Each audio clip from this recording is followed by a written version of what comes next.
Welcome to John Kleis Car's YouTube channel. My name is Connor. Today's a little video on this Hymer motorhome A-Class we have in. So that's one of the big motorhomes with the humongous dashboard and the bed above me that motorises down. Real nice bit of kit. But the customer wanted built-in navigation, so they didn't just rely on Apple CarPlay and Android Auto, meaning only access to Apple Maps, Google Maps, TomTom, Waze, where it's relying on your phone's data. They wanted proper built-in navigation. Now what we've gone for is the massive DNR KENWOOD 992RVS unit. Outstanding bit of equipment, but it's off at the moment and it looks a bit boring, so let's turn it on.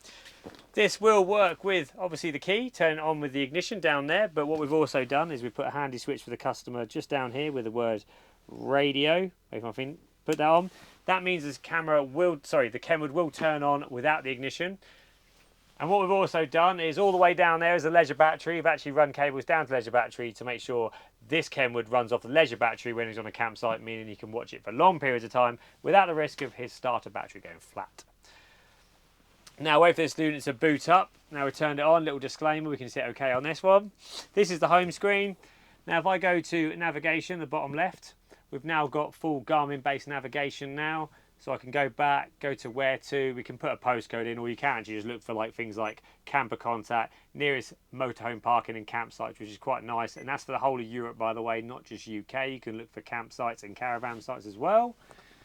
What's really nice about this unit is because it's quite big, what we don't want to do is don't want to be stuck down roads where they're too small, too wide, or not designed for the weight of it. So for example, we can go to motorhome profile, and now we can go to, go back a page, go to edit profile, and now we can edit the width, the height, and the length, and the weight, and even put a trailer on the back as well, meaning that the customer is not going to be taken down roads where he can't find it, is going to find it very difficult to reverse or turn around in.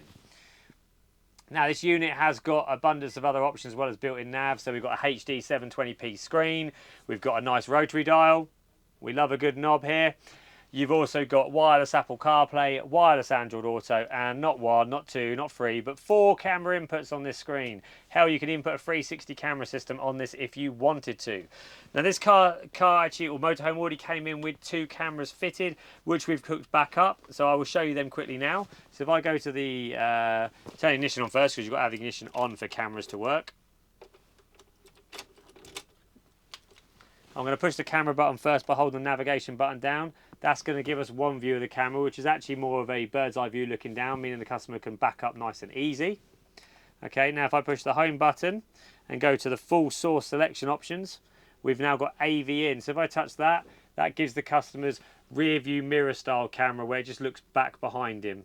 Okay, now we've got HD cameras we can fit on this. This isn't the best resolution camera, but like I said, it already came on the vehicle when it came in. But Ken would do a CMOS 740 HD, and that camera is mental. You'll be able to read number plates on cars behind you and even look at stones on the floor behind you. It's that crystal clear. Now there's a DNR992 with 2 cameras fitted. I mean, what else could I possibly show you? It's got nice handy shortcut buttons on the bottom rather than capacitive buttons, which are difficult to use whilst driving. So you've got nice physical push buttons like home button, nav button, shortcut to Apple CarPlay button, and shortcut to voice button. So push button knobs make it much more convenient to use whilst driving. What we've also done is, because this unit also supports HDMI, oh sorry, my camera's having a nightmare focusing.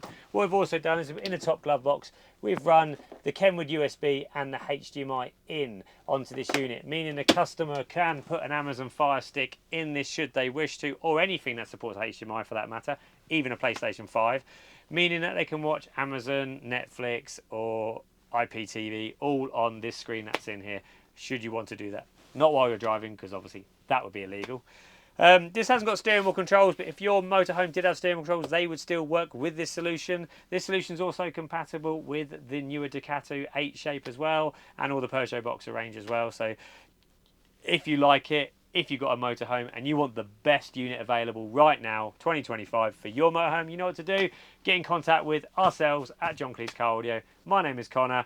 I'm also the cameraman today. So we'll see you on the next one. Get in contact, WhatsApp numbers on the website, email address on the website, and for anything else, that's it. See you later.